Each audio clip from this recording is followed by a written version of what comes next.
शायद भाई जी हम तालिब इल्म अपनों से दूर दूसरे शहर में है। इस वक्त जो हमारे दिल की कैफियत है, उस ताल्लुक से आप कुछ कहना चाहेंगे? जी बिल्कुल, क्योंकि इस कैफियत में मैं भी मुब्तला हूँ।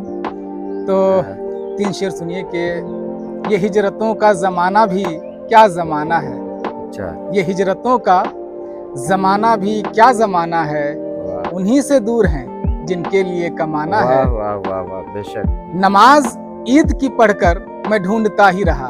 देखिए, जब हम अपने घर में होते हैं, दोस्तों के साथ, अज़ीज़ व अक़ारिब के साथ होते हैं, और अब जब यहाँ होते हैं तो कैसा होता है कि नमाज़ ईद की पढ़कर मैं ढूँढता ही रहा, बेशक, कहीं दिखे कोई अपना गले लगाना है। बेशक, बेशक, बेशक। और आखिरी शेर के इसमें मेरे ख़्याल से रोंगटे खड़े हो जाएँगे कि खुशी ये है कि मेरे घर से फ़ोन आया है। अच्छा, खुशी ये है कि कि मेरे घर से फ़ोन आया है, हुँ, सितम ये है कि मुझे खैरियत बताना है।